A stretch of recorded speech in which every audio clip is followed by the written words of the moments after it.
come here to speak to our listeners, and thank you very much to all the listeners who have found the time to come and join us at our panel discussion. And this panel discussion is dedicated to a topic which I think is going to be of interest to a lot of university lecturers all over the world. We're going to talk about higher education in the USA, India, and Russia, and we'll talk about digital trends. We'll discuss what digital tools we use all over the world in our respective universities.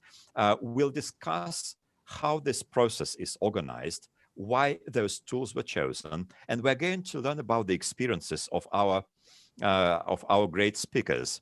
So let me introduce. Just a second.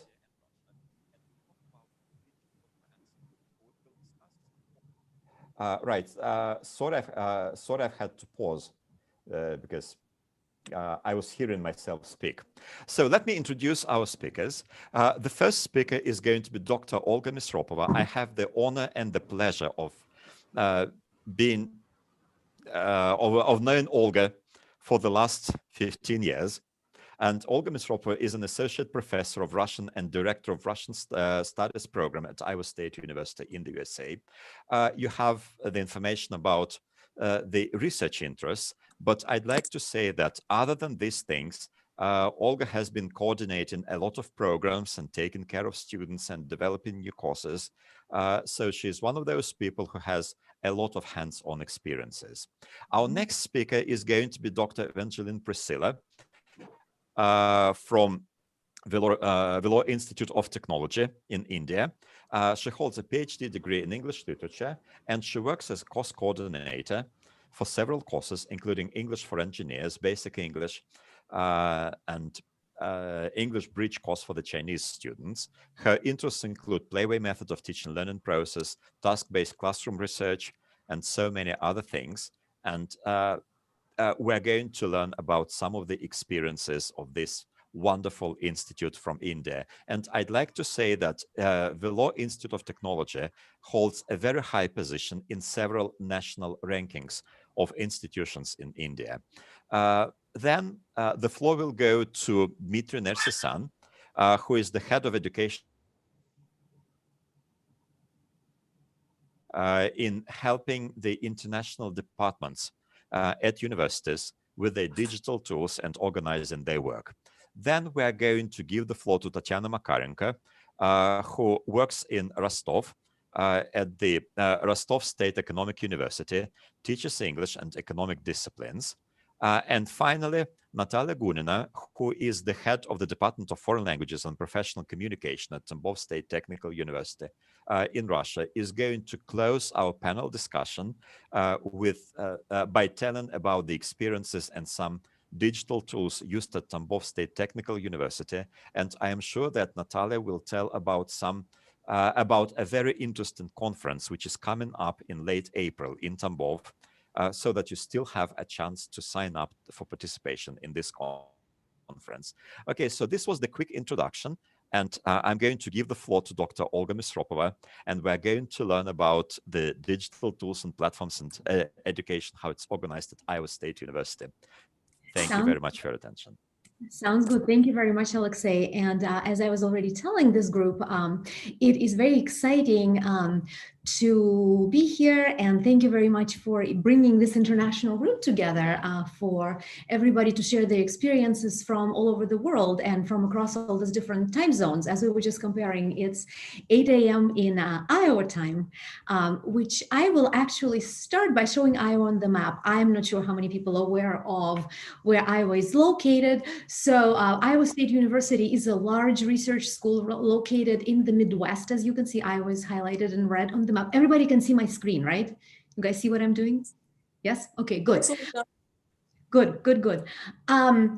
It's a large school, and it's an old school. As you can see, it was founded in 1858. It's a big school with enrollment at one time was even higher than that. This fall's enrollment, pandemic enrollment has been a little lower than our usual numbers. But we have, around 30,000 students and up, just almost an undergraduate class. The university has a number of colleges, as you can see. The focus, it's technically a University of Science and Technology. So the focus is on engineering. There's a very strong agriculture school. The program in which I teach, languages, or rather my department is Department of World Languages and Cultures. We're located in the College of Liberal Arts and Sciences, which again is a very large school. But the courses that we teach can actually attract students from across the university. So for example, courses in English that I teach have a lot of engineering students. Courses in Russian have students really from all over. Business students are very interested in studying Russian. Well, and of course, when I say a lot of students, Russian classes this past year, Russian language, let's say Introduction to Russian, Russian language and culture, had about 60 students total. So from this large group, every year we have about 50, 60 students starting to learn Russian and so forth. And as Alexey already said, I direct the Russian program, and I design a number of courses in the program, both in Russian and in English on Russian culture.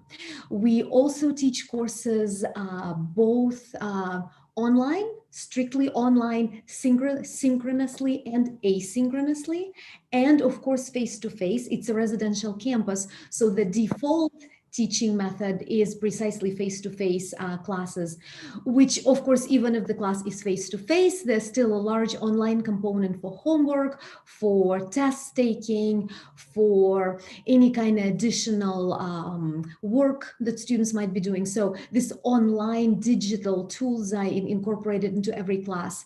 And of course, there's a third method, or the third delivery modality that we use is hybrid.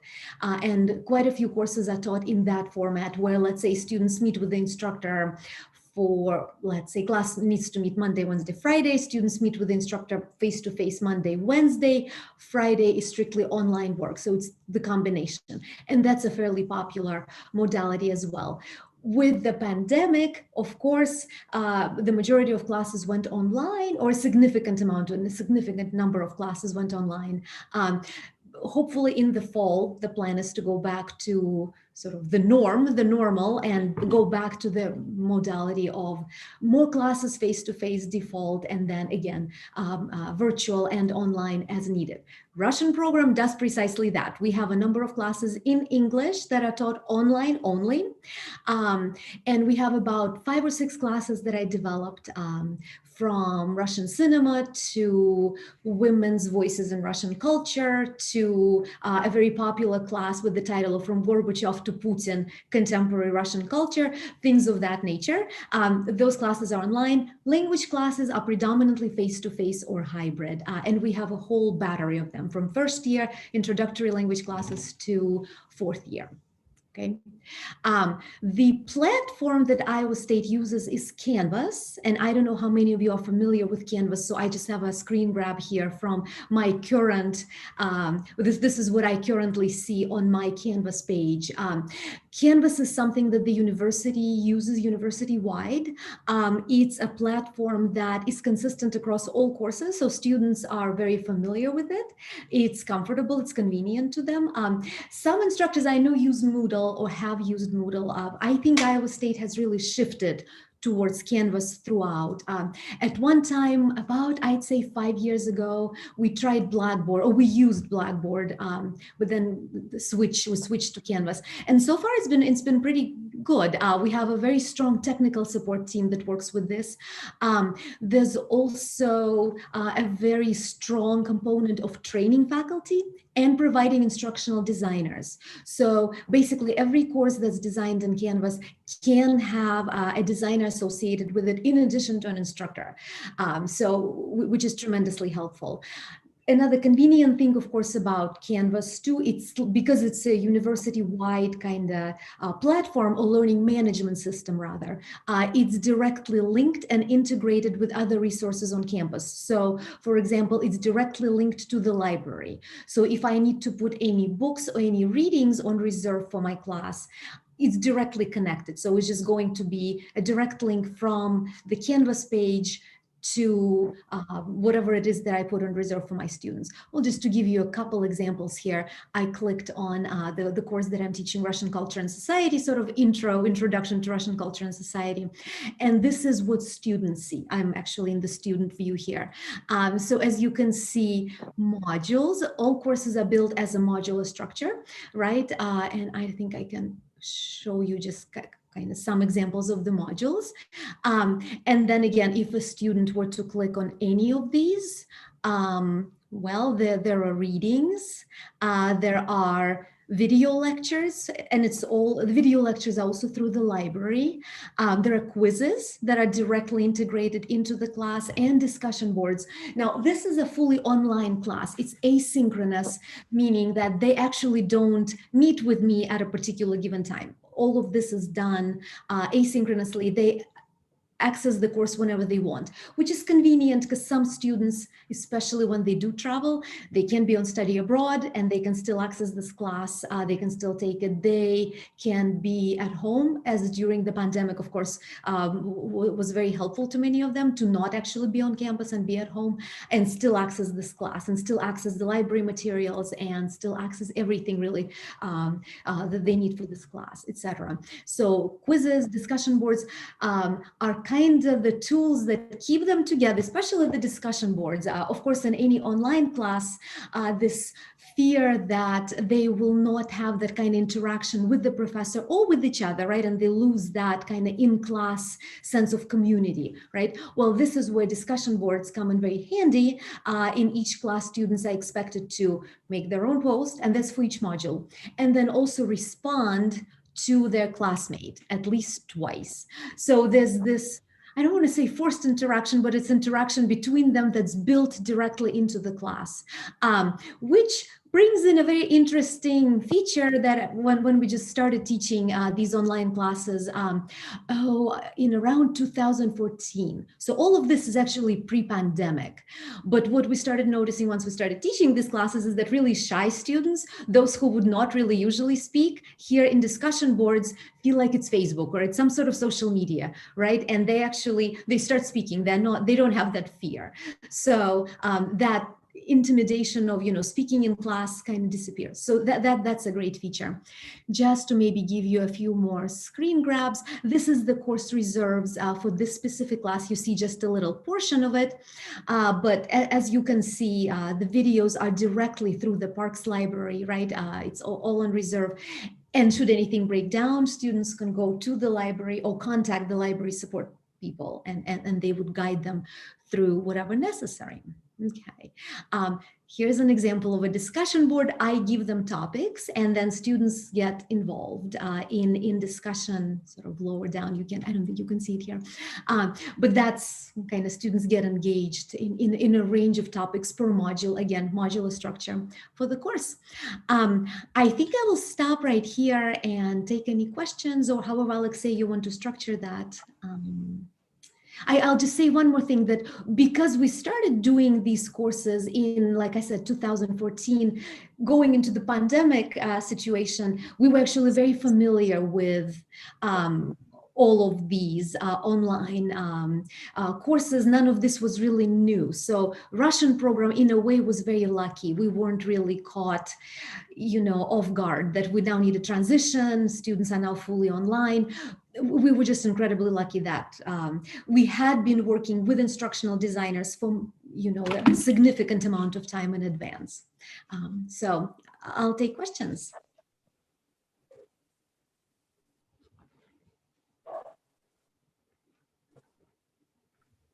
Yeah.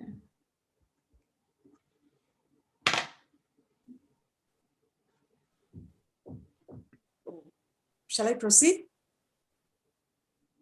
I don't know if we lost Alexey. I don't know. Olga, could you tell me, please, how does it work with the notifications? I mean, do students and teachers, academic staff, do they get notifications when, for example, the task has been attached to the course and about the deadline? How does it work? How does it work with this notification system, so to say? There is, well, again, because it's integrated directly into the campus, well, everything, the campus interface, right? So it's basically directly connected to email, to student Iowa State email. So Iowa State has email addresses or email system, right, for faculty and students. And that is directly integrated into any kind of announcement that you post on Canvas. And there are settings. You can set it up in such a way where you push through an announcement, or you can set it up to automatically go.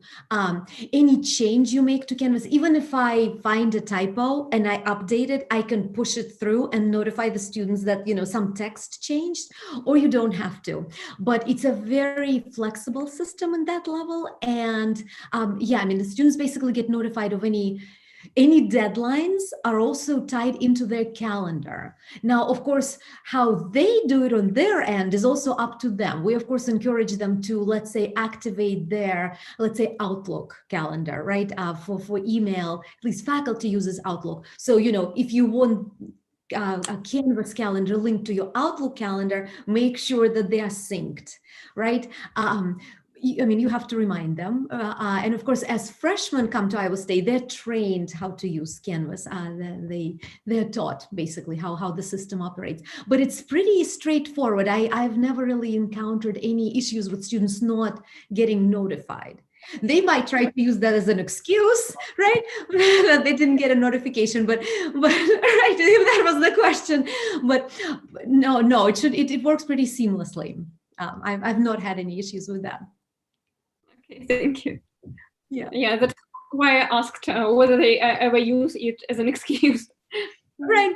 Well, it also, the system would also keep like a log of, yes, there was a message sent to the class, or, you know, something, there was some communication with the class, right? So you have a log of what you did. Yeah. Yes, hello. Can I ask a question, please, also? Yeah, of course. Yes, hello, everybody. Actually, my question would be, like in the current situation, do you have any international students studying with you purely on the online platform?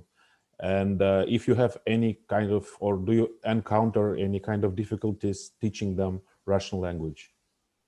We do have international students. I must say fewer than last year, or fewer than pre-pandemic, but we do. And in fact, last semester, I had a student from China taking Russian 101, Introduction to Russian Language. We did not really have any problems because, again, the course was asynchronous, although that course did incorporate synchronous components. And I was actually meeting with the students one-on-one to kind of like for this tutorials to practice, you know, speaking. That was a little harder because of the time difference. So we had to be flexible there. That student could not work on Ames on Iowa time. We had to adjust to his time. But other than that, no, really have no experienced any problems whatsoever. As soon as the student becomes an Iowa State student, they basically get, again, plugged into the system, right? And it seems to be working for them just as well as for anybody else. They do need to have an active internet connection, right? They need to have all the capabilities technologically that are required by Canvas. But the system requirements, I think, are pretty straightforward. It's not really asking for anything unusual. All videos that I use, I either through the library or on YouTube. So it's basically the same technologies that students use already. So no problems really. And yes, we do have international students for sure. Okay, and I have a question, if I may. You said that the university used to work with Moodle, then they tried some other platform until they made the decision to use Canvas. And was that decision made on the level of the university, like, you know, the entire university, or was it the decision propelled by some department, or was it taken by university professors so that more and more people joined in? How does it work at Iowa State? It was definitely made at the university-wide level. Moodle, I would say, was actually never used at the university-wide level. Again, it was more, that was in fact more individual faculty that I know used that system. But I don't think it was comparable to Canvas, quite frankly.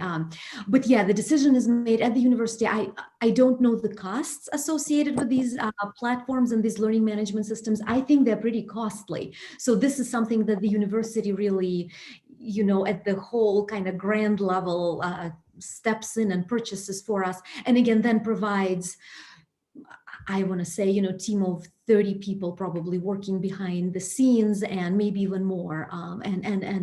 Again, designers, graduate students, there's a whole team of graduate students also working on this in instructional design and tech support, right? So yeah, it's definitely done at the university level. I don't think something of this caliber could be done as an individual faculty, right? It's a pretty large platform.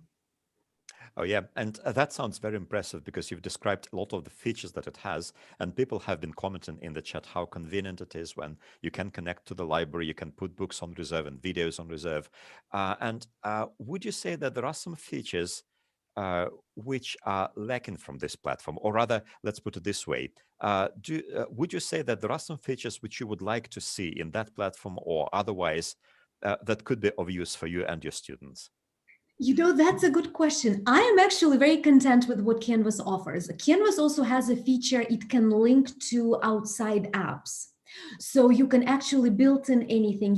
I know a lot of my colleagues in languages like to use VoiceThread. I don't know if anybody used that for language teaching, but that's a very popular platform. It can be linked directly to Canvas. You can incorporate YouTube directly into Canvas. And if anything is not directly linking, you can add it. Canvas has a large international community sort of outside of Iowa State. It's a big platform. I think it started in the US. I think it started in Salt Lake City, in fact, in Utah, and then it just kind of grew to be fairly large. So internationally, faculty get together and share concerns, share troubleshooting issues, and Canvas can add, and in fact constantly adds things to better the platform, right, to improve the features. So I personally am very content with everything Canvas offers. In fact, Canvas offers more than I actually have time to look into. There are so many little additional, checkers of plagiarism and various little things that I don't think I've fully explored yet. The plagiarism checker, by the way, is another fantastic feature that's directly linked to any submission that students make. That's also sort of this international feature, because it's not just Iowa State campus submissions that are taken into that plagiarism checker that's built in. It's worldwide, right? So any submissions are checked against one another historically, right? So many years of. So that's another great feature for any kind of cheating, catching, things like that. Okay, thank you so much. That sounds like a really wonderful combination of features, something that I've been listening and something that I'd love to be using myself. Thank you so much for sharing your experience. And I was just going to say to those who are watching us, there are people from Algeria, there are people from the Philippines, there are people from India, there are people from many Russian universities and even schools. So I'd like to address to those who are watching us, our wonderful speakers are going to stay with us for a short while, so that when the floor is given to a different speaker, it does not mean that you cannot ask questions in the chat. For the next few minutes, let's put it this way. Thank you so much, Olga, and thank you for finding the time to join us so early in the morning, your time, before the regular work begins. And now we're going to hear Dr. Evangeline Priscilla, who is going to tell us about, who represents Vellore Institute of Technology, and who is going to tell us about what her institute uses in teaching English and probably throughout the other departments. Okay. Okay, good evening, one and all. I'm so excited to meet you all, and I'm profusely thankful to Professor Alexey Konobeiev. Without him, I would have not got this opportunity to meet you all. And thank you so much, Alexey. He had been to our VIT guest lecture organized by me. We really had a wonderful session, and we have got 100% positive feedback from students and researchers. I do have a plan to conduct a virtual international conference, and if time permits, Dr. Alexey Konobeiev and others, maybe the presidential speakers and keynote speakers, and I'm so happy. The COVID-19 pandemic has affected and disrupted all aspects of life globally, along with other sectors. Higher education sector has also been severely impacted. Due to this, the traditional teaching learning methodologies and student-teacher interactive experience has been replaced with online education. Am I correct? Isn't it? So 2 decades ago, technology was not optimal for online education. Maybe it was optional. And however, the latest technology of internet, social media, telecommunication have paved the way for online education and virtual classrooms, connecting student teachers across the globe with a few limitations. Even before pandemic, we were with digital tools like GoToMeeting. We used to conduct virtual classrooms for our English for engineering students. Like communication, we had 2 labs. One is career lab, the other one is digital lab for communication skills, just to improve students' communication level. And college and universities ramp up initiatives to help students know that they should think critically and learn more about digital tools, using digital literacy as a frame for a strong focus using technology tools in classrooms. Such initiatives require support from faculty members who can be reluctant to rethink their approach to teaching or incorporate new materials into their learning. They also require an investment of time and resources to figure out how best to integrate digital literacy. I'm a VITian, right?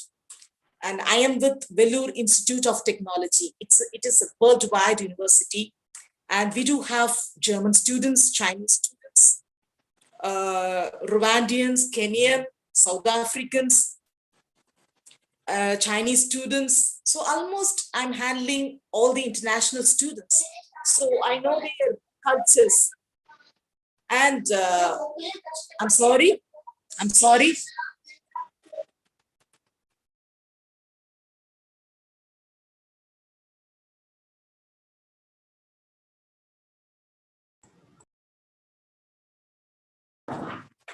extremely sorry. I'm I'm getting distracted. My kids, sorry. My kids are playing. Where I left. Yes, we were talking about digital literacy. So we had a chance to conduct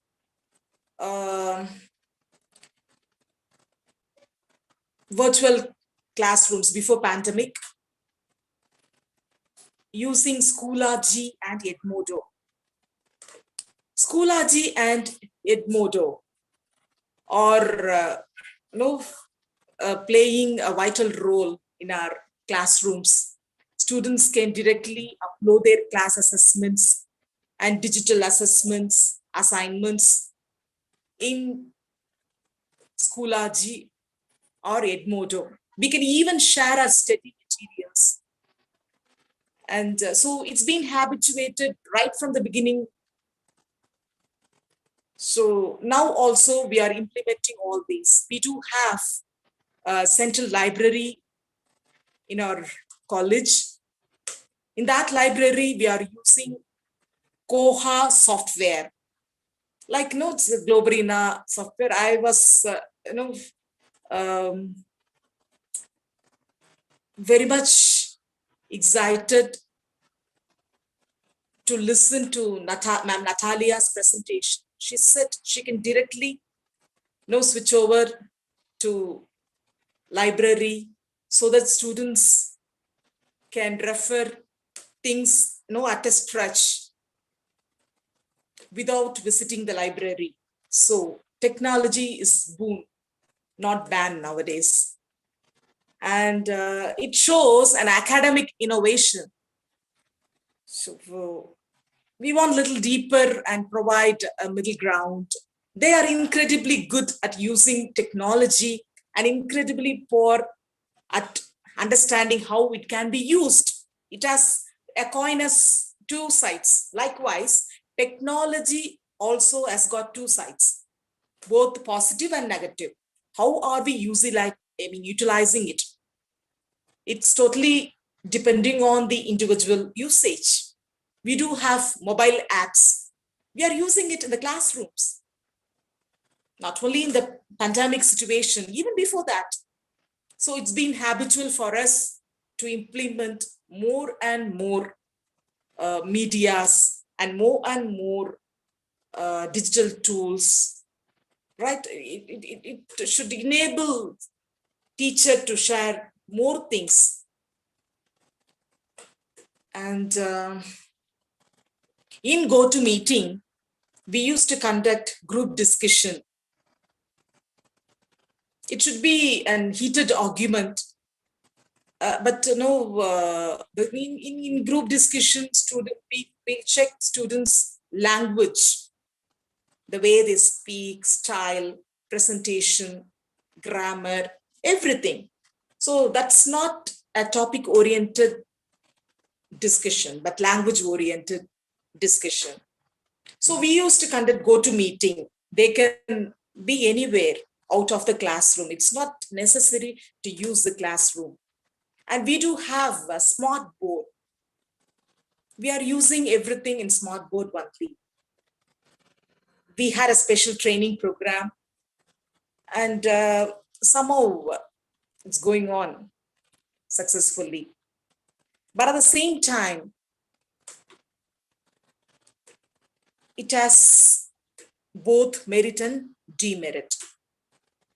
Merit, we are not using Zoom for our classrooms. Instead, we are using Microsoft Teams. In Microsoft Teams, the capacity is too high. My class strength is for regular students, English for engineers. I'm handling so many classes. Effective English, basic English, English for engineers, technical English 1 and 2, foundation English 1 and 2, and professional English, business communication. And currently I am with English for researchers. And the difference between the researchers and the regular students may get different ideas, because for researchers, they are always researching. Research, what is research? It's already searched by someone. It is indirectly a manipulation of some others' work. But they have to produce their own ideas, thoughts, opinion, perceptions. Everything is a matter here. So when I conduct MS Teams, that is Microsoft Teams, we have all the facilities. We have files to upload. We have virtual boards. We have recording system. And we have lively interaction between the professor and the students. Sometimes we can even give individual care also, because some guys are traveling. Sometimes we do get, even in the live classroom also, we get passive learners.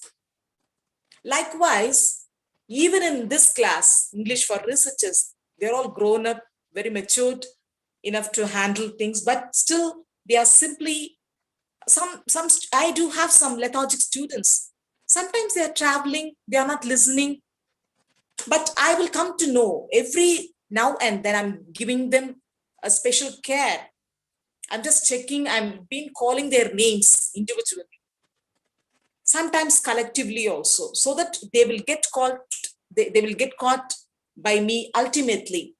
So that no, children are very studious, shrewd enough to listen, because they got that much of fear. English ma'am may ask question in between, so that they are making themselves busy, whether they are giving 100%, because human capacity for listening is they've got very little listening skills. We are teaching LSRW: listening, speaking, reading, and writing. Just to improve their listening skills, we are conducting TED Talks, like motivational speech, everything. We are giving time to listen to their conversation, both American and British accents. They will give or make a paragraph at documentary level, or even summarizing. First, they'll have note taking. A lot of skills are there. And one-to-one interaction is also implemented in MS Teams.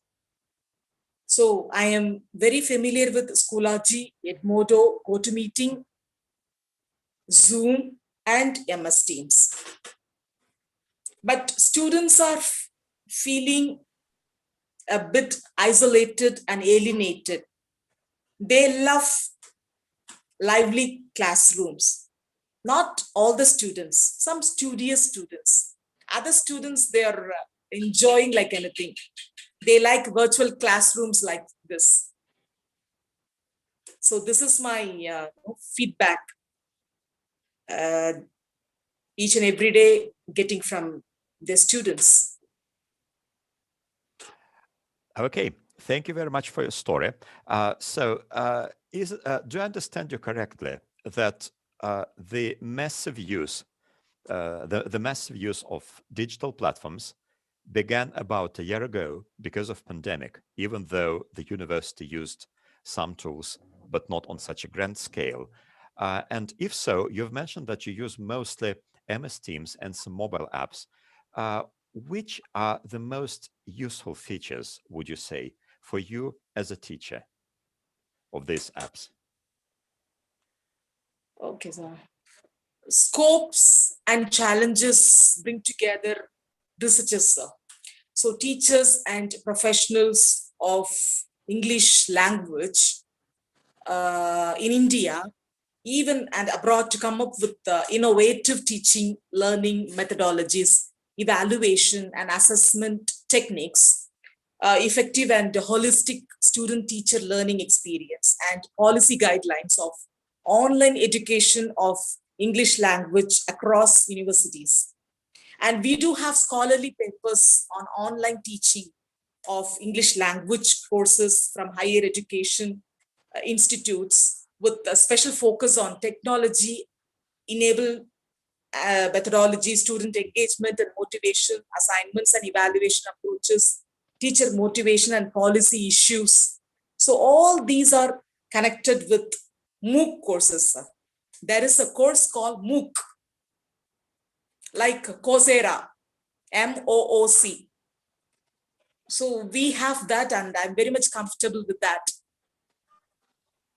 Okay, thank you very much for sharing your experience with us. It's really interesting to compare how we have different tasks in mind, and due to the difference in the tasks, we choose different tools and different ways of realizing them.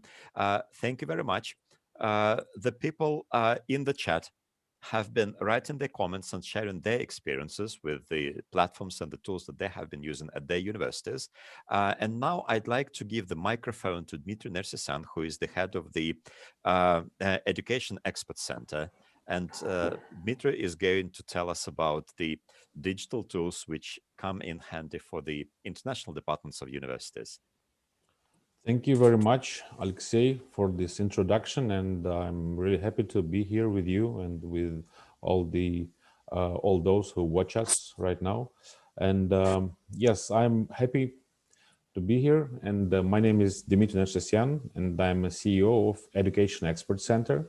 And we, as an organization, support national endeavors related to bringing international students to Russia and help universities through building their expert capacity and facilitating their relations with international community of education consultants, right? So these days, we commemorate the first anniversary of a major global lockdown that changed our lives so much. And I think it is a good time to talk about lessons that we drawn from the first pandemic year. And our organization has a lot of links with the Russian universities and also foreign universities. So we kind of were able to accumulate different points of view. So I will try to share with you what I have learned from this. I have been in this industry since 2002. And moreover, I have been involved in academic business development in the fields of online learning and international education. And I have always been and remain a big fan of distance learning and especially blended learning or hybrid learning. And in a certain sense, Russia, with its long distances and various landscapes, could become a great testing area for new online learning technologies for the world, right? So with our forests and deserts and mountains and snows. So, but anyway, my point is that it has always been a tough task to persuade universities to try implementing online or distance learning technologies, as it went against the traditional ways of teaching, and also it faced a certain pushback from teaching staff and universities administration, and nobody wanted to change things if there were no need in doing so. Moreover, if a university considered using online technologies, then it would only be related to vocational training, but not for more formal degree studies. I would estimate the number of students pursuing their degree studies at Russian universities at around 3.5%, or around 100,000 students. So it's like percentages, maybe it's not big number, but if we consider like 100,000 of students, it's a big student body. Anyway, and the universities always had to meet their requirements. And another reason for a lack of development of online learning technologies was a gap between actual requirements of the industry and current legislation, which did not allow online learning to develop as it could, due to inability of lawmakers to predict future, which is all right. And this actually always kept legislation somewhat retrospective rather than prospective. And this was a kind of obstacle. So improving efficiency was not a good reason for universities to act. And as we saw in 2020, universities required some inbound challenge. And the pandemic brought the issue of distance learning to ahead for universities. And they demonstrated an unmatched quickness in solving this task. So I could describe it as a giant leap for the industry. Let us discuss some specific points that have become trends and opportunities in 2020, and they are developing now, I think. So first point is that from the Russian universities perspective, I would single out one major opportunity. Thanks to switching to online operations, universities started collecting all data electronically in a digital form. And this means that it is the right time for all universities to start implementing CRM and ERP systems. I know that not I mean, very small amount of universities really have something similar in place. And if they do so, if they start implementing, then this will allow them to greatly improve their operational and administrative efficiency. Second, admissions have always been one of the most over-regulated processes in the industry, in terms of the Russian education. However, when it turned out to be obvious that international students, likewise Russian applicants, are not able to travel and pass their exams, admission tests here, the Ministry of Science and Higher Education was able to introduce new rules, allowing universities to process admissions using online technologies. This included not only document submission, but also organization of admission tests. Applicants could submit documents either through electronic admission board of university or through the federal portal of government services. As of admission tests, universities managed to deliver them using very reliable system of proctoring, which is now used very widely. Third point that I wanted to share with you is that online learning technologies became a sphere where the most part of universities suffered heavily. And I actually have heard what our colleague said before, that some universities were able to introduce these kind of systems before, far in advance, and some of them just had, like very small experience. But I mean, at this point relates not only to Russian universities, but for the global community of universities. And there were too many reasons for this shortage. First is lack of technical resources, and the second is lack of practical experience of delivering online classes. And from my point of view, the worst thing that happened during the pandemic is not, I think it's not about like something universities could do, something they were not able to do, but the worst thing is that there was a frustration of students who were ready to study online, but they expected the universities to accommodate their request. But their request was that since it's the pandemic time and their families like also suffered, so they asked for some discounts from tuition fees. But universities could not do it because universities were not able to deliver a genuine online learning that really actually brings some savings. Instead, universities, just many of them, not all of them, of course, because every university had its own story.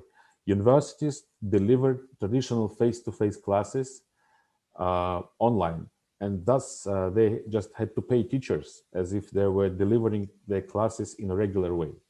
So they could not save on this, I mean, the universities, and they couldn't offer any discounts to their students, and that was kind of very hot topic last year. And there are many things actually that we could discuss, but due to the time limit, I would like to move to on to discussing consequences of changes resulted from the pandemic. So first, I will keep it very brief. So first is legislative environment for online studies has become very friendly, or more friendly than before, and now allows for further development of this particular format of studies. Second point is that universities now seriously consider implementing contemporary CRM and ERP systems in order to administer their operations on a new level. Universities actively seek for ways to make their online learning system more genuine and efficient, comparing to just delivering regular lectures and seminars online. And the major concern from my point of view is how to teach practical skills. So finally, I would like to make use of this opportunity and address to all participating universities from different countries.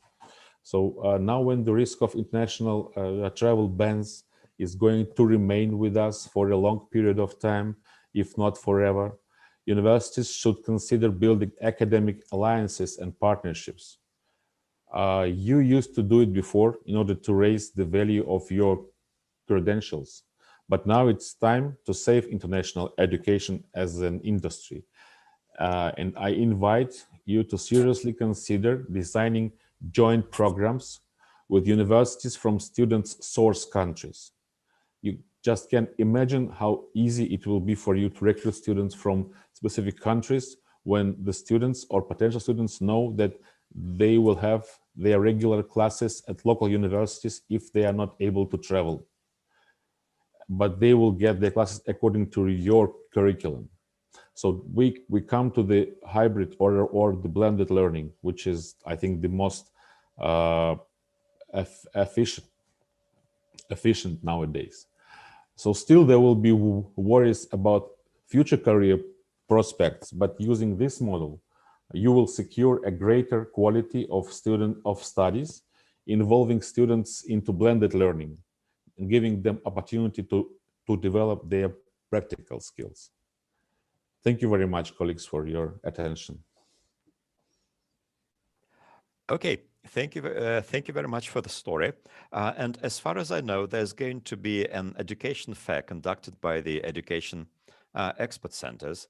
Will there be any information available for our listeners so that we can send it to them afterwards? Yes, definitely. We will share the materials with you afterwards, after we complete this meeting. Definitely, we would be happy to see the colleagues over there.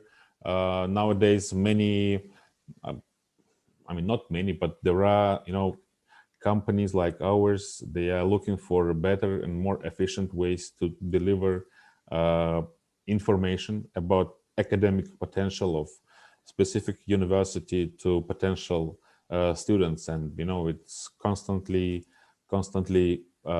changing, but I should say that the quality of virtual student fairs is growing like very, very intensively. So I would definitely encourage colleagues to seriously think about doing so if you have not done yet.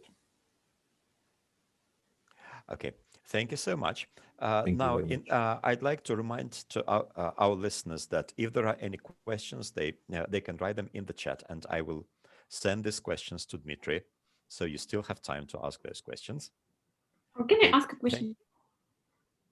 I'm just interested because I'm doing a master's degree. Dimitry, you mentioned that there are certain laws that impede, so to say, the usage of distance learning tools at their full capacity. And could you please elaborate on that to tell what legislative restrictions you meant precisely? Well, basically, the idea is that according to our legislation in Russia, so there is we don't have this form of studies like distance learning. We still stick to old-fashioned extramural form of study, which is not used basically anywhere. And apart from this, like the most modern online learning tools are, they are so powerful and they are so trustful that even last year the ministry, as I said, introduced an opportunity for university to organize their admission campaign online. So that, the most I think that the most important thing was to somehow make sure that it's the person who is passing exam is the same person who is going to then kind of study at the university. So current technologies, they allow for organizing this and assuring the quality of admission campaign and further online learning. That's what I mean. So the first that we need to do is just to take as a fact that distance learning is there, and we need to introduce it in our normal academic life. Okay, thank you very much for your reply. That just to the sphere of my professional interest. Thank you. Thank you. I just wanted to add something. So I really like the idea of introducing online education, and I personally have nothing against it. But don't you think that lots of people find it a little bit off-putting both students and teachers. And there is a great digital divide between what we want and what we can. So this is just consideration, but yeah, basically it takes time to deal with these sort of problems. Definitely, and actually that's why I'm personally supporting blended learning, which allows for to get the best out of online learning and traditional learning. So mix them all and get very good result in the end. Thank you. Okay, thank you very much, dear colleagues. And now we are going to hear Tatiana Makarenko, who holds her PhD in economics and teaches English at the same time at Rostov State Economic University. And we're going to find out what platforms and tools are used in Rostov. Okay, thank you very much. Alexey, can you hear me? Yeah? Okay, can I turn on my presentation? Am I allowed? Yeah. Okay, can you see it?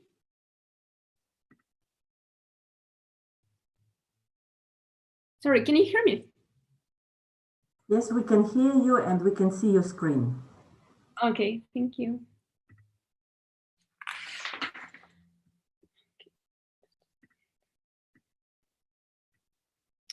So, first of all, good evening, dear colleagues. My name is Tatiana Makarenko, and I'm Associate Professor of Rostov State University of Economics. So today we're talking about digital platforms in education, and I'm going to tell you about our experience. So, first of all, let me start with a short introduction of our university, because I hope that a lot of you have already heard about our university, but as today our foreign colleagues are present, I would like to do that. So about Rostov State University of Economics.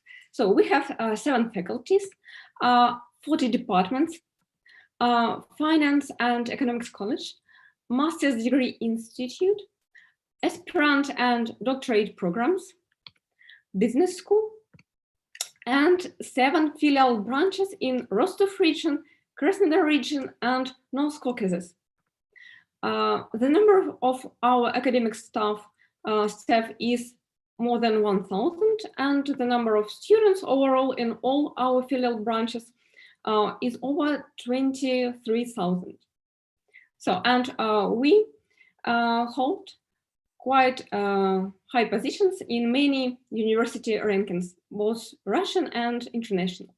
So, and I have decided to structure my presentation the following way. You can see it in this slide. So I would like to make the emphasis on the comparison between the before and after the challenge that has divided the world into these before and after periods of time, and has transformed practically all the spheres of our life, the COVID pandemic. So we're going to start with pre-pandemic era. And of course, as many other universities, we had been using mobile technology, which means that we had been using mobile devices. We have an electronic library and a normal common library. Of course, according to the standard, we are supposed to have hard versions of all the textbooks that we use. And but now we are, of course, we are conversant to the usage of electronic versions of all the textbooks. So we had been using mobile devices, we had been using multimedia tools.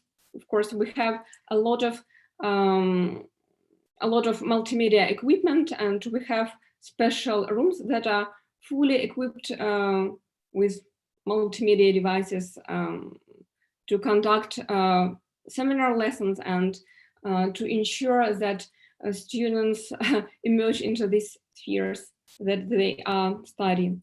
And we had been using local and we still use them, local area networks. So I'm pretty sure that I do not have to explain how it all works. And we used to have, and we still we are used to having these open access content that all students can access and use for their creative activities, so to say. So now let's proceed to discussing the factors influencing the system of higher education in the Russian Federation. It has, of course, it has already been mentioned by previous speakers, but let's do it all the same.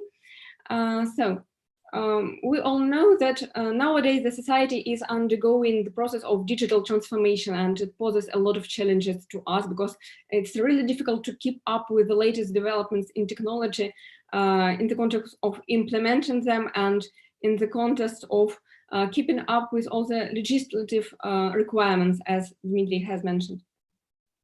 So also, the new challenge or factor influencing the system of higher education in our country is the development of the economy of knowledge. So that it corresponds with the last point here, the increase of the role of intelligence capital. And the last one that can be mentioned here is that operating conditions for the system of higher education, they constantly change in many ways because of the technological progress and because of the challenges connected to the COVID pandemic. So let's list these challenges in education. The first one is digitalization, this notorious COVID pandemic, and legislative changes that have already been mentioned too. And now, as I have previously mentioned, I'm going to make the emphasis on the comparison between the tools that we had been using before the beginning of the pandemic and after. So when it started, we were seriously considering what tools we can use in order to proceed. And we were discussing the possible issues related to distance learning, what issues we might experience. So, of course, it is the lack of equipment. Personally, had all the necessary equipment, but you know, you always have to ensure that everything is going to be suffice and that it's all going to work. We need technical support and equipment. These two factors are equally important. The second is the lack of stable internet connection. And of course, if the university itself can ensure the compliance to this requirement, we cannot always say the same about our students, because that is like the matter of their personal concern. The third one is lack of digital competences of the participants. Of course, I am happy to say that all our teachers are able to work with these tools and with these platforms. But for the part of them, it poses additional challenge, this conversion and the ability to use all the functionality of these platforms. All the same, they need some time to adjust.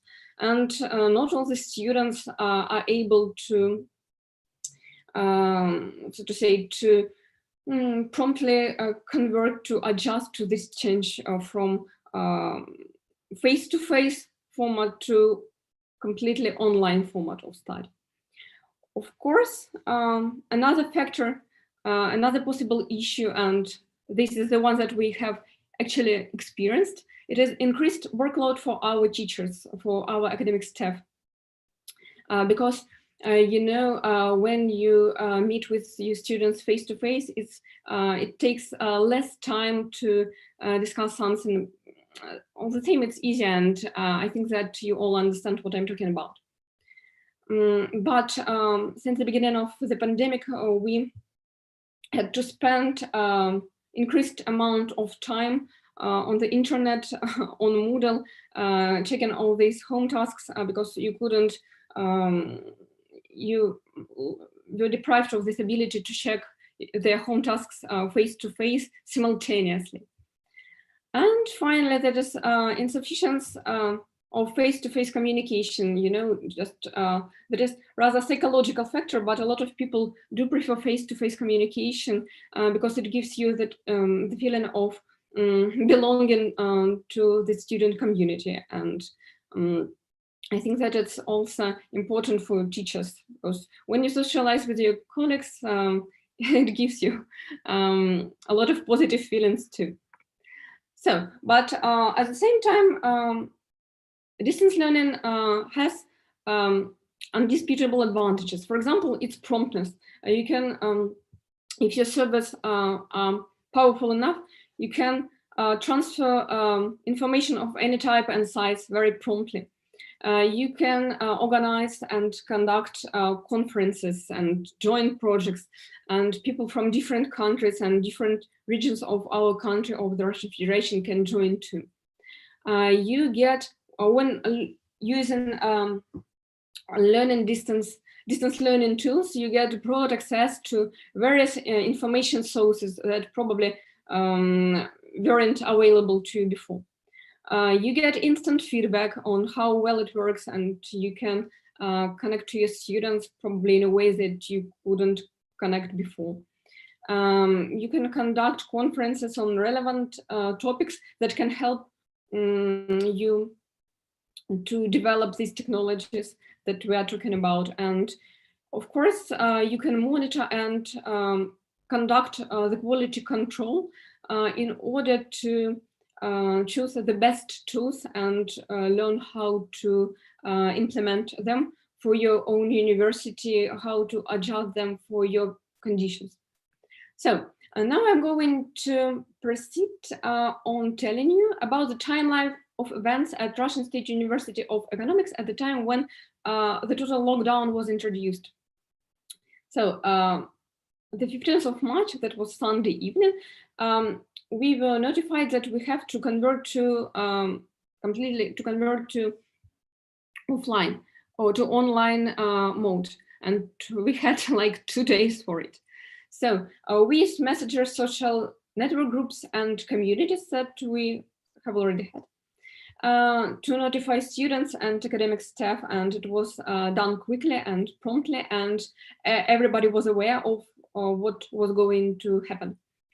On the 16th of March, by the morning of this day, detailed instructions both for the students and teachers were ready. The traffic capacity of the digital environment was increased. So our servers were working at their full capacity now. And we organized a hotline for students, for the teachers, for those who might have had any questions concerning this transition. And in one day, about 12,000 students of internal or intramural mode of study and all the academic staff were already, they were converted to this mode. And finally, on Tuesday, the rest of our students of extramural mode of study, they also underwent, they were notified and get access to all the tools that they needed. So we also asked people who wanted to do it to help people, to help others to understand how it all works. And they were called digital volunteers. They still exist now. And we conduct continuous monitoring and analysis of data in mass media and on social networks in order to understand whether we were, how successful we were, to evaluate the results of our work, how well we did. So now I'm going to tell you about Moodle. You have several previous speakers have already mentioned this platform. So actually, before 2017, Russian State University of Economics used another platform that was called Server 3000. But after our corporation, Gazprom, had converted to the usage of this program, new versions became too expensive. The price has raised, and plus the compatibility of this version, it was disrupted. So Russian State University of Economics started looking for an alternative, for a program, for a platform that would be as functional and free of charge. So at that time, only Moodle was able to meet our requirements, our strict requirements. So we decided to try a Moodle. And so we already knew what it was and how it functions, but I wouldn't say that we, before the beginning of the pandemic, that we were using Moodle to grand scale all the opportunities. We were using it in moderation and mostly for self-studying too. So, but since the beginning of pandemic, it has become our major tool for interaction with our students. So in the slide, you can see that all these applications that we used to organize our work. So YouTube, Contacti, Instagram, Twitter, Hangouts, Zoom, of course. For practice and seminars, we were using Miro, Satori, Zulip, and Discord. And for interim assessment, Google Forms, Google Documents, online testpad, and Zoom, of course. That is also ubiquitous now. So a couple of words about Moodle and how the work was organized at our university. So in this slide, you can see a fragment of financial statements seminar. So I guess it is the student's view. Yeah. So no, that is the teacher's view, because you can see to download video attestation here. So I'm very happy with what Moodle offers. You can upload a lot of material and you can basically integrate other platforms to Moodle. There is a function to insert hyperlinks and to even to conduct tests, but we had to, if we wanted to conduct a test via Moodle, we had to notify our technical support department in advance, because they were helping us with that. So how it works: students attach the file with their work to the task for it to be checked and assessed by a teacher. So, and all the works and grades and the results of students' work are stored in students' portfolios. That is the example of control work on Moodle. So the process is the same. Works are assessed according to the schedule, and each student can get access to this schedule in their personal account. So you can see how it's organized. Yeah, but the interface is in Russian, so but it's pretty intuitive. I mean that you can guess what is situated here. This is the list of our students, and on the left, the menu where you can find the participants, grades, your personal profile, calendar with the schedule, personal files, and your courses. Everything is here. So let's talk about achievements and of this digital informational and learning system that is implemented at our university, and what it helped us to achieve. First of all, it helped us to get access to the learning plans, work programs, electronic library, and other electronic resources. So everything was converted in online mode, and you can get access anytime without any difficulties, and it's extremely and tremendously helpful and useful. I personally, I'm very content. The second achievement is that digital footprint of the learning process, interim assessment, and the result is stored on the internet. So that is very, I think that it's very useful and convenient in terms of providing data for assessment for control, for external control. When they want to understand how it works, and they don't have to read piles of documents. Everything is stored online already, and that is like a standard. That's not an exception. The third achievement is forming electronic portfolio for our students, including the storage of works, reviews, and, as I have mentioned, assessment. So that is very convenient for our students to. It's like a neutral, this portfolio, and the conversion of this portfolio to electronic format has become very a new technology that allowed them to organize their work. And the last one that I wanted to mention is interaction between the participants of the studying process, including these synchronous and asynchronous types of interaction. It has also been mentioned, especially by the first speaker, by Olga. And I wanted to show you what applications we used for the both types. So the first one, synchronous. And the second one is asynchronous. So for asynchronous, we used email, Trello, WhatsApp, Telegram, other messengers that do not require them to meet at the same time and to collaborate. And for synchronous, some other Moodle tools.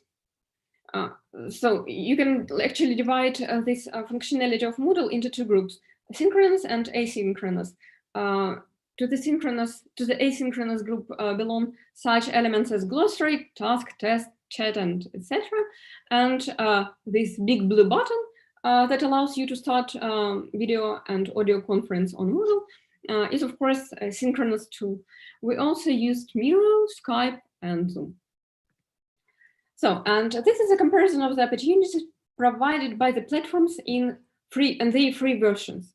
So that is Skype, Discord, and Zoom. So now I think that you all have experience with working with all of these three platforms, and I guess that they are pretty useful and they got a lot of functional.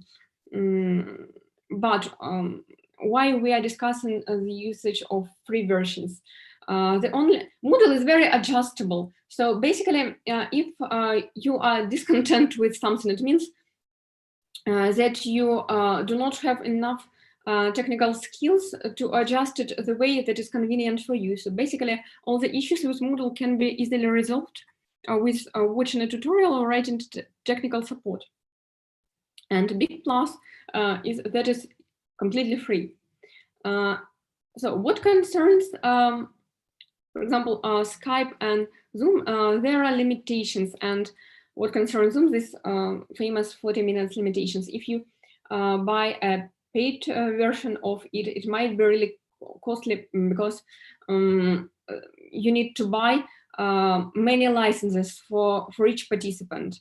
And also there are limitations to the number of participants. So, and now I'm going to tell you about the second platform that we used for distance learning. Of course, that is Skyeng, and I really love Skyeng University, Skyeng University. I love Skyeng. I love all the tools that they provide, and I'm happy to call Rostov State University of Economics and Skyeng partners. And let me tell you about the history of our relations briefly. So. This is a small chart, and you can see the period of time and number of licenses. Number of licenses are basically the number of students. So in 2019, in the pre-pandemic era, we only had 57 licenses. So I guess that we became partners right after we had got back from our Skolkovo trip, where I'm proud to announce that we took the second place there. So we became partners, and our students gave wonderful feedback. So they really liked Skyeng, and that is why we started buying new licenses. But of course, this process was tremendously accelerated by the beginning of the COVID pandemic, and during this period of time, the number of licenses of students that had been using this platform, it got up to 2,095. And since the beginning of this academic year, that started in 2020 and is also up to present time, we got almost 300 students working with Skyeng. So I'm not sure that I have to introduce it because it's already famous, and this is the way this is all organized. My interface, I just recorded my screen. You get an instant access to the groups, to this course. It's in Russian, but I guess you understand. So you can choose from Sky Korea. You can choose any level, A, A1, B, C, and for each category, there is plenty of tasks. So actually, I don't even have, I can't even mention any disadvantages of Skyeng, because it's really cool, and I'm very proud that it exists in our country. And it provides you instant feedback. I don't have to check the home task, and now I can dedicate my time to the development of the creative tools, dedicate it to the speaking practice and stuff like that.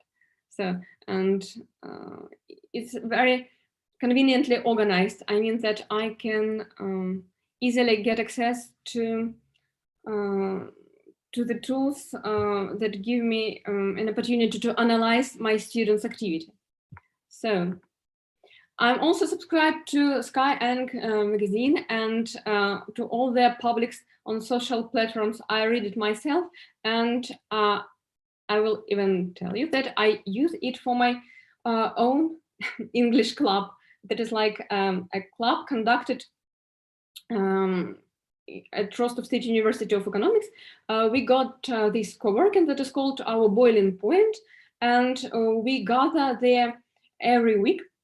And I use material from Sky and magazine, and I always give them credit, and my students know them and love them too.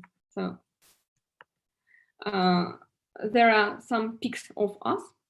We have recently celebrated our first year together.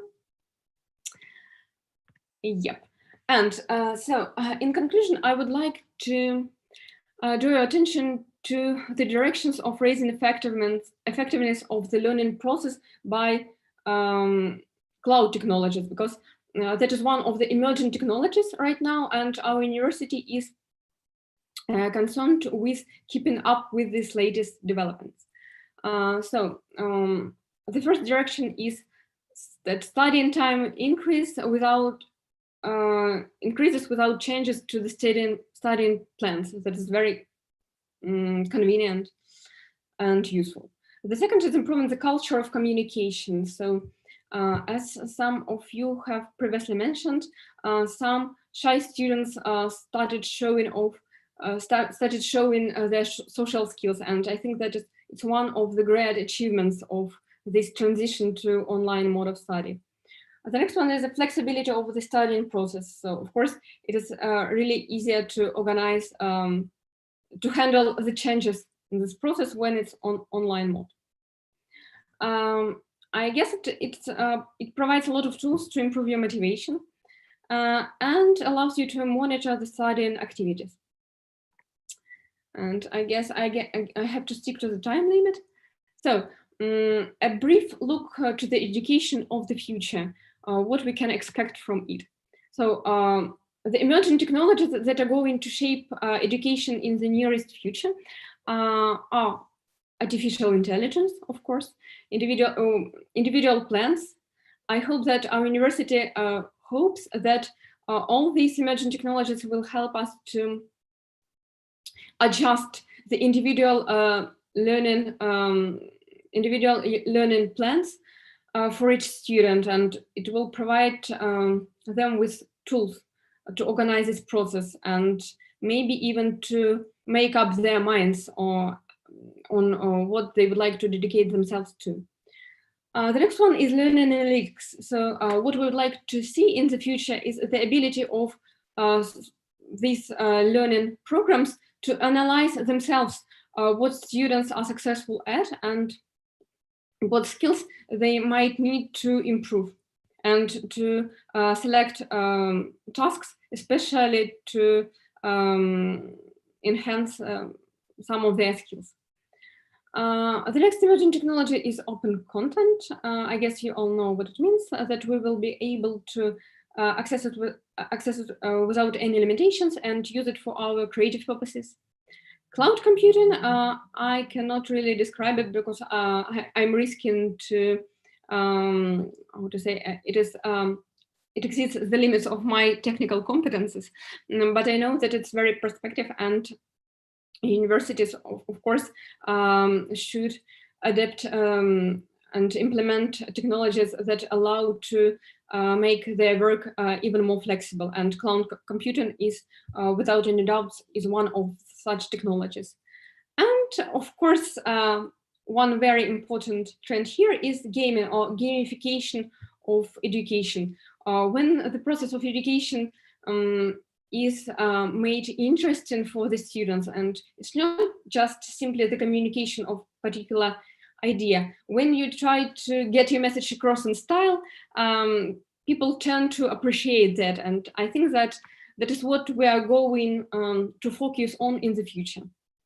So that is basically what was that is all that I was going to tell you about. It was the experience of Rostov City University of Economics, and I thank you all for your attention and ready to answer your questions. Okay, thank you so much. There was one question in the comments that you were speaking about everything in the past tense. Does that mean that you no longer use Moodle, or are you talking only about the past experiences and not the trends? Of course, we still use Moodle. That is just, of course, when we were allowed to do it, we started to mix Moodle with face-to-face communication. So at the moment, I would describe our education as hybrid or blended. And I used past tense only to tell you the history of how Moodle appeared at our university and why it was chosen for our purposes. So I was basically describing the platform that we had used before we converted to Moodle. It was called Electronic e-Server 3000, and it was used by Gazprom, and that is why we had to switch to Moodle. And after that, I told you about how we managed to convert to the usage of Moodle to its full capacity in just 2 days. So that is basically that. Yeah, we still use it, of course, and we are collecting data on how all these tools can be implemented and how the work with Moodle can be organized and how to better this process. Oh, I see. And then you mentioned that you switched on from the platform by Gazprom, which became too expensive. And then you switched on to Moodle, which is, as far as I know, a free service and a free platform. But then you said that you are now using Skyeng's platform as well, which is not entirely free. There are some fee-paying features. So what made you choose a platform for which you have to pay for over or in addition to a free platform? Because I think this is very important. Every time you make such a choice, like, in the first, at first you said that the fact that you had to pay made the university give up using the previous platform, then use the free one. So what made you choose to add another platform which charges for some of the services? Okay, I was not the one who took the decision, but I guess, and I can guess from my experience of using Skyeng, that the functionality of this platform is really cool, and you cannot do with Moodle what you can do with Skyeng, because it has a lot of content in it. So in Moodle, you can just use it as a tool, because it's a platform, it's a program that is flexible and can be adjusted for your needs. But you have to do, like, you have to select the content, you have to create the content. And in terms of Skyeng, everything is already here. You can just choose what suits you better. And it checks the task, all the tasks, home tasks automatically. And that is really cool, because Moodle doesn't do it. And as I mentioned, we have faced the problem of increased workload. We teachers were spending really like unthinkable amount of time checking all these home tasks, because we lost our ability, in some cases, lost the ability to check them simultaneously. And Skyeng does it automatically, and it's really cool, because you can dedicate more time to enhancing their speaking skills, for their creative work, joint projects, and it's wonderful. Okay, thank you so much. And there are two questions. Yeah, and there is one more question which Daria, who is watching us from the UK, is asking. And the question is, what are your thoughts about the importance of real offline face-to-face interaction between teachers and students? Do you think the society will not be impacted by lack of it, like, face-to-face communication? Oh my God, that is such a cool question, because it has connection to psychology. And I think that we should always consider the human factor in every process that has relation to our life.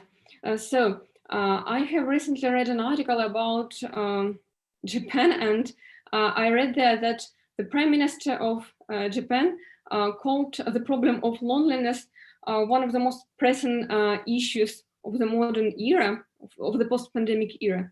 And I think that this problem that exists, unfortunately, and there is nothing you can do about it. It was really aggravated by the COVID pandemic and by the lockdown and all these events. And of course, a lot of students said that despite all the benefits, despite of all the advantages that distance learning tools provide us with, there is a need to meet face to face, to communicate. And teachers said the same thing, because it is important to communicate with your colleagues, to see the faces of these students, because it's not the same when you just see their image on the screen. It doesn't give you the same drive, I would say, because I personally enjoy being in the room and conducting meetings, conferences. I enjoy communication with people, and I'm really happy that we live at the age where it's possible to connect to each person, even on the other end of the world. But if I'm given a choice, I always prefer face-to-face communications. That is what I love, and I understand people who would like to switch to the traditional mode as soon as possible. I think that hybrid format is what we need, but we only need to use online format when it is unavoidable. And I hope that pretty soon we will be able to even to fly to other cities and to meet with you all personally, face to face, because I miss this. I miss our conferences. Okay, thank you so much. And if possible, I'd like to address the same question to Dr. Olga Mesropova, because Olga is the person who is speaking to us from across the globe. And as far as I know, Olga's programs have been very successful at the university, and not only at Iowa State main campus, but I know that because I was once a part of one of the lessons, because I gave, many years ago, I gave a short lecture to 3 campuses simultaneously. But Olga said that some of the courses run asynchronously, which means that the students have access to videos and everything, but there is little or no face-to-face communication. So what are your thoughts on this? How important is face-to-face communication for students and teachers? Well, and I think it probably is highly individual. You ask one student and they will tell you that face-to-face is very important to them, and then they will not come to class, right? Because they are busy doing other things. I mean, I think it's extremely individual. I do think that meeting with the students face-to-face adds tremendous value. I do think that, just being able to communicate for students amongst each other in the classroom is very valuable. But I think, maybe we're focusing too much on one individual class here. If you're talking about a global program, I think there's a place for sort of this hybridity and the blended format for a range of things. I can see where a certain number of classes can be done asynchronously online, as long as, I would say, the academic rigor of the class is maintained, the sort of the interactive features are still used, students don't feel isolated. I think that's probably the worst in an online class, especially if it's taught asynchronously, when students don't feel a part of a community. And frankly, some of the classes I teach have over 300 people. Somebody mentioned MOOCs. Well, that's sort of this real example of a MOOC, right? It's a really massive class. How do you keep students engaged and involved and feeling like they are a part of a community? And there's a whole science, of course, behind that. But I think it's completely doable, though. And like I was saying, and Tatiana, you just mentioned the same thing, that shyer students sometimes do step up and feel a lot more involved. So I am a big proponent of a hybrid type model for the general educational platform. As an individual class, I also think it depends on a specific goal of the class.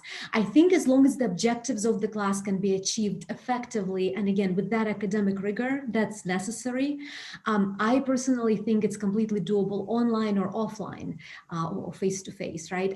It can be online and synchronous.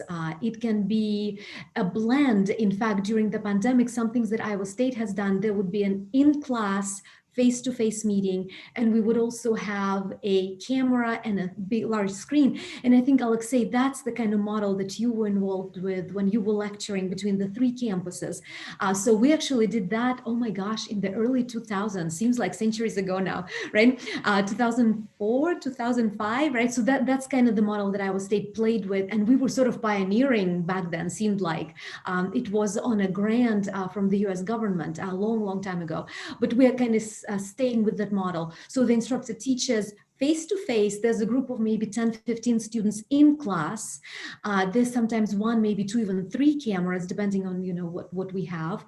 And there's another maybe 10, 15 students off campus who are interacting with their peers in the classroom. Now that's a pretty elaborate system. Now talk about involvement of staff. I mean, that requires a lot of support, but that's hopefully a model that can be incorporated too. So I think the modalities are endless. And I think if we just look at technology as just a tool ultimately, right, that gets us where we need to be, to achieve the objective of the class that the instructor has for that specific class. And then, of course, that ties into the larger program, whatever works. And again, this is not to say that plenty of students at this point would probably love to go back face-to-face, and they're probably sick of Zoom, and Iowa State uses WebEx of any computer-mediated platforms. I'm sure they want to go and hang with their peers, right, and see each other face-to-face. I definitely see Zoom fatigue, and I'm sure everyone's ready to go and see each other and give each other hugs and all that. Okay. Thank you so much. And definitely a face-to-face hug is so much better than an online hug. Thank you so much. All right. And now the floor goes to Natalia Gunina, Head of Department of Professional Communication at Tambov State University. And we're going to find out what the experiences of that department are. Oh, yeah, your mic is sorry, off. sorry. Hello, everyone. I'm very happy to be here. And I would like to start by saying thank you to Alexey for inviting me to give a talk about our university, the events at our university, and about the technology that we use at in our university. So let me start by introducing myself. My name is Natalia Gunina. I'm the head of foreign languages and professional communication at Tambov State Technical University. And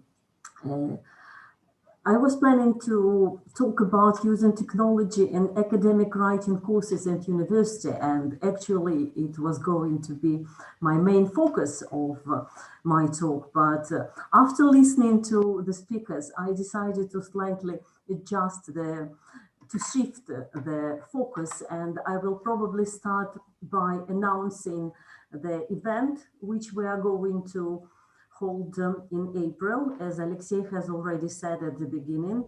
I mean, those who were watching us back at 4 p.m. probably have already heard that. So in late April, on 22nd and the 23rd of April, we are going to organize a conference, which is in remembrance of Professor Radislav Vellore. Probably you all know that almost a year ago, Radislav Petrovich passed away, and unfortunately it was a very big loss for our department and for the whole community, English language teaching community. So I knew him for more than 20 years. I was his student, and Alexey was also his student. And for the last 7 years, we worked together.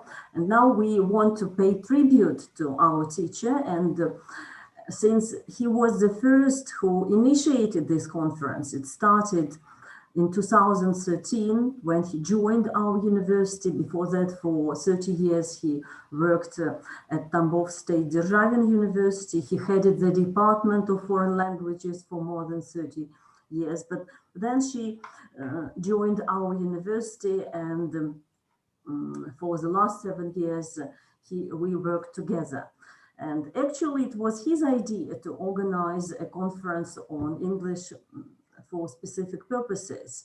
And all these conferences were quite successful. They were always supported by the publishers, and we welcomed quite a lot of interesting speakers.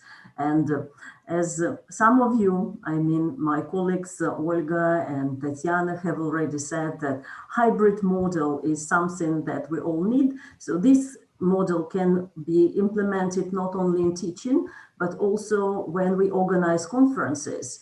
So the conference is going to be in this so-called hybrid format, so everybody can join us live, and some speakers will be given presentations online, and some of them will be given presentations in the classroom. So can everybody see the link to the website, which is on top? Can you see the link? No? Yeah, we can. All right, good. So this is the link to the conference. You can go there and find all the details. So the program is also ready, and you can register for the conference as a listener. And now let me give you some information about the city, as all the other speakers did it before. So that red spot on the map is Tambov, and actually it's quite an old city. It was founded in 1636, and it was a fortress. We take pride in black soil. The region is rich in it, and this is one of our main assets. And as a result, now it's mainly an agricultural region. Although in the Soviet time, it used to be an industrial city. We have 2 big universities, and the population is about 280,000 residents. And this is a photo of main building of our university on the right, and this is the photo of the main campus, which is in the northern part of the city. The number of students is 12,000, and as all big universities, we are quite well equipped. We have a library, a swimming pool, a stadium, and dorms for students. We have international department and 8 institutes, and we deliver 32 bachelor's undergraduate programs, 54 master's programs, and 21 postgraduate programs. So we are quite big. And this is some views of the city. Maybe some people who are based in Russia would like to come and join the event face to face. So although there are some pandemic restrictions, we are planning to host about 50 people. So it's possible. Join us if you're not afraid. And now I would like to move on to what I was going to talk about. And I was going to talk about one of the digital tools which was developed at our university. And actually, Professor Milrod was the creator of this digital tool. And I was planning to start with this quotation, which really fits my presentation. Don't simply use technology as an add-on to the class. There must be a logical reason and purpose for the inclusion of any technological tools in your courses. So I'm going to talk about the course on academic writing, and this is the course for researchers. And I will talk about the website, Academic Discourse Organizer, ADO for short, and how it can help students with developing their academic writing skills. So this is the link to the website. So let me explain that maybe the website doesn't look really beautiful, but the thing is that the project has never been funded.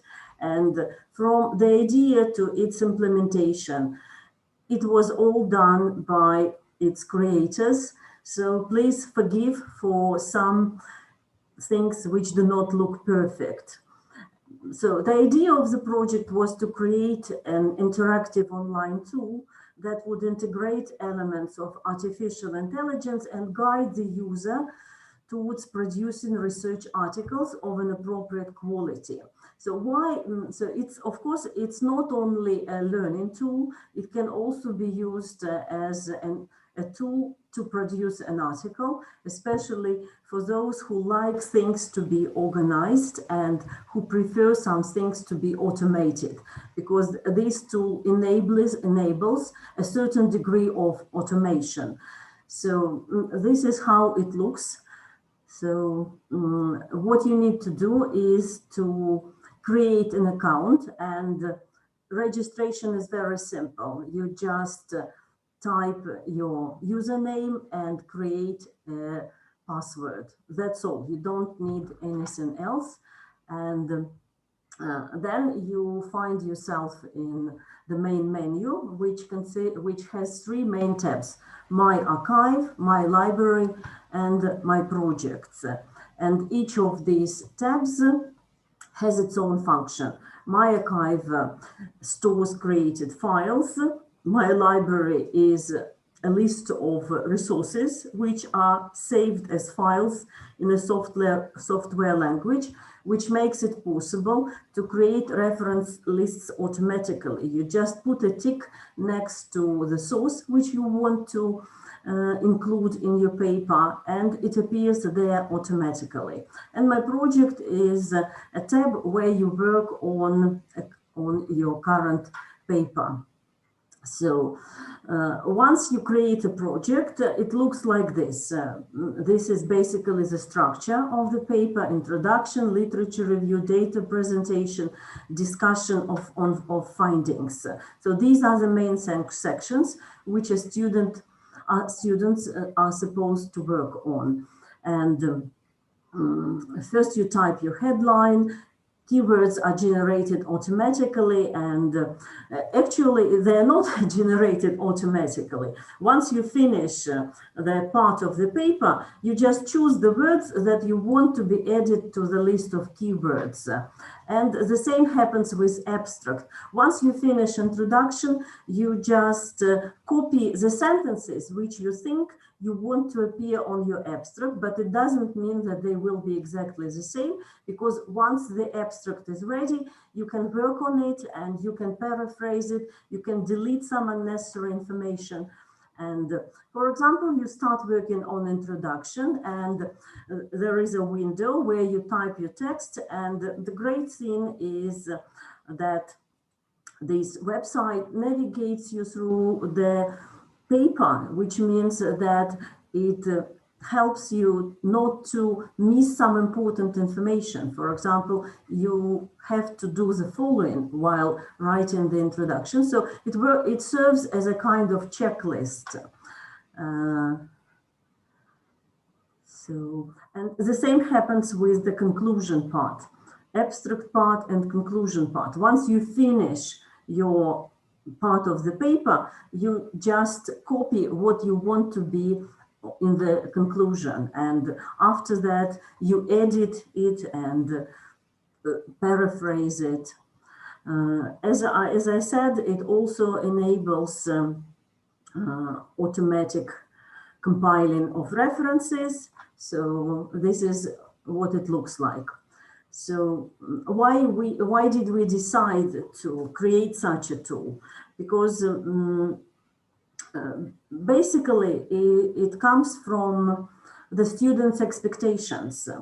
Actually, they all are quite good with technology, and most of them enjoy using technology for their learning purposes. So before designing a course, we conducted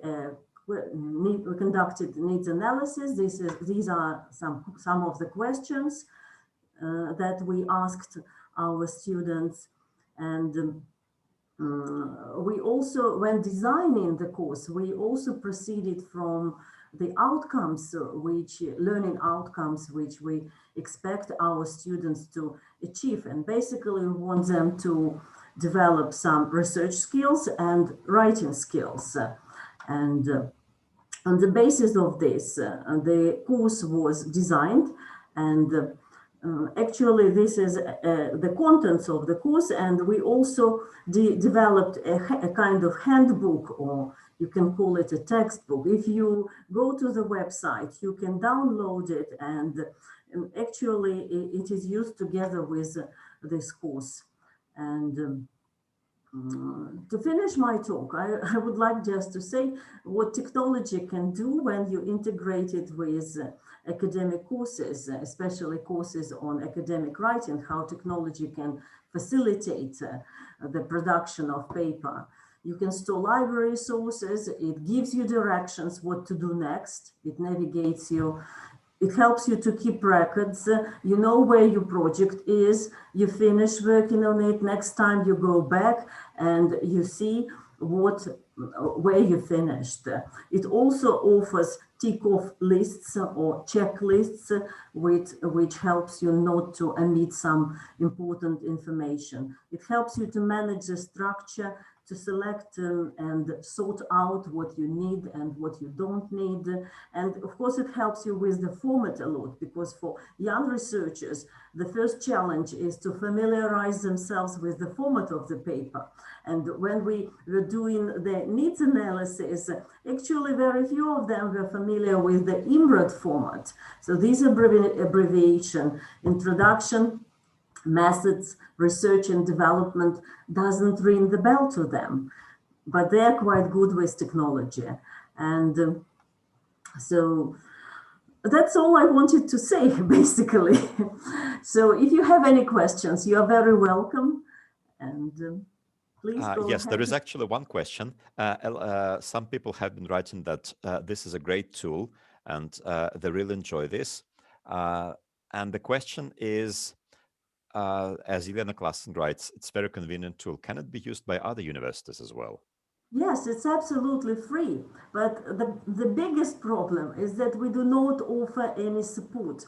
What I mean is that if you forget your password or if you forget your login, you might have problems coming back to the website because we do not have this kind of support. We applied for research grants several times, but unfortunately we failed to win them, and the university does not provide any support to us. So it's a kind of domestic product, but please try it, enjoy it, and maybe you will come up with some ideas on its improvement.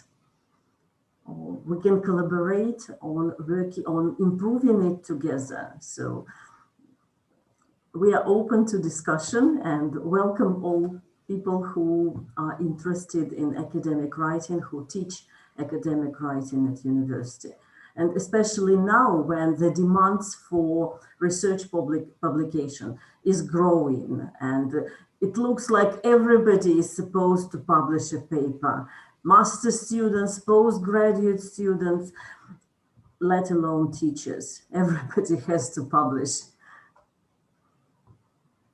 Okay, thank you very much. And thank you very much for a wonderful presentation of this tool, because this is one of the things that a lot of students want to know how to use and want to know how to do.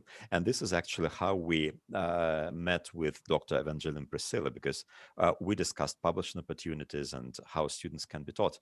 All right, so dear colleagues, we have seen a number of presentations of different models, different platforms and different tools.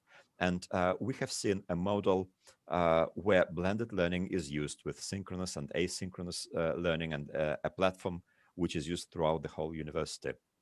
We have seen an institute which is now in transit from before the technology era, well, let's put it this way, from little technology era to technologically heavy education.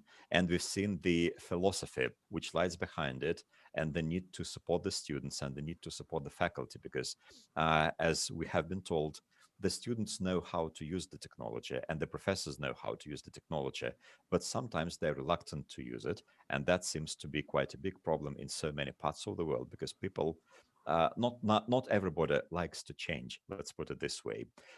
We have seen a model where two different platforms are used simultaneously, a free platform, Moodle, and a platform which has some free functions and some fee-paying functions. And still, even as such, even when money is scarce, and money is always scarce in education, as we know, as in so many other walks of life, even then the university has chosen to use the two platforms simultaneously, because they prefer to have some features which are not present in the free platform. And we have seen a wonderful, wonderful work that was done by the late Professor Radislav Milrud, and we have seen how the department has put it up online, providing free access to everyone and doing the best to keep it running, even though they're not able to provide technical support in case something is lost. So today's panel was dedicated to discussing trends, and we wanted to show to you that there can be different approaches, there can be different models of using technology in the classroom, so that you would be able to think for yourselves and to decide which model works better for you. And before I ask our colleagues to say a few words, like, to sum up the experiences or to share the impressions or whatever, I'd like to say that this is the first panel discussion in a series. We're going to have another one in April. We'll try to call some more universities to discuss this, so that you would learn about the experiences of some other universities from some other countries. We are going to have a colleague from Indonesia, from Jakarta, who is going to tell about his experiences. We'll have a few colleagues from Russian universities as well.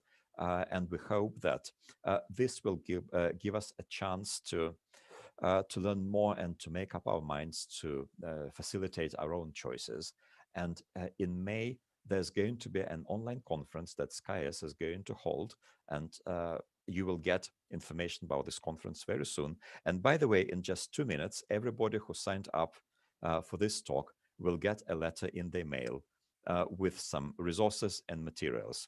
And if our colleagues don't mind, if you'd like to share your presentations, I would be happy if you can send me the presentations, and then we will send the links to the presentations to everybody who was listening to us. But that's, of course, if we can do that, because I know that there can be some things like, authors' rights and stuff like that.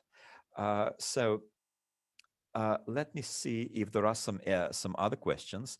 Okay, so Darius says all speakers are great. Anna Prishka writes, "What is your email, Natalia?" What else? Yelena Klassen has asked whether other universities can put up the same academic discourse organizer on their website. So what else? Alexey, I'm typing the email in the chat box. Could you please share it with the people who are listening to us? Yes, I certainly will. All right, so it is time to close the panel discussion, and I'd like to thank you so much. Everybody has found entire 2 hours in the middle, in the beginning, or in the end of a long working day, and there is no other resource more precious than time. And I'd like to thank you so much. And if you could say a few words about what you think the most important trends in digital education in universities are, you are very welcome. Like, what you think is going to be most useful for you in the next few, I don't know, few months or few years.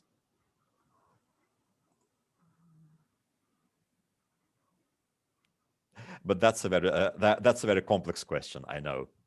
So yes, please.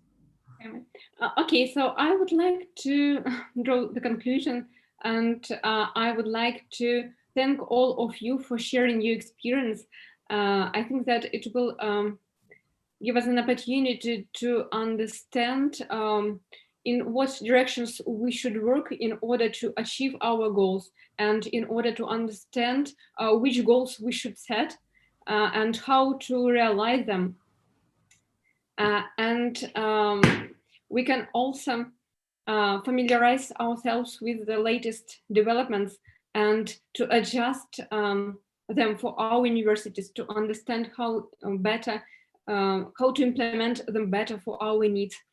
I think that the recent trends that I have already mentioned are mobile technology, open content, and cloud computing. And despite the fact that I lack some technical competences in order to go deep into the details, I guess that we teachers need to get acquainted with all these emerging technologies, because nowadays they all can be used in education, and we can help our students, and not only by explaining them, but motivating them too. And I hope that in the future we'll be able to develop education together and to share our experience too, but already in personal face-to-face offline format. And I would like to thank Alexey for the wonderful moderation. I guess that you agree with me that the work was organized excellent today. And thank you, Skyeng, for this wonderful opportunity. Yeah, I'll just chime in also for a second that it's been wonderful to see so many people from all over the world. And I'm sure it's cliche by now, but, while the pandemic is kind of separating us, right, and isolating us in a way, it also brings forth all these opportunities to meet, all these different instructors and educators from across the globe, and just sharing these challenges that people face and the opportunities that different universities provide, I think is a great start of a dialogue that will hopefully lead to something productive, well, really for education across the globe. So, and thank you, Alexey, definitely for moderating this, and thank you, Skyeng, for hosting this roundtable. I think we should have more of these type opportunities in the future. Hopefully they won't go away. And hopefully, people will get a chance to continue having these conversations, which I think are very important. Thank you very much. And I'm sure that this is one of the trends that is definitely going to stay. Okay, thank you so much. Now, this concludes our panel discussion. And once again, thank you so much for all who were able to participate. Thank you, everybody who was able to speak. there are no ways I can express my gratitude. Thank you so much. Thank you, Alexey. Thank you. Ну что ж, уважаемые коллеги, мы завершаем.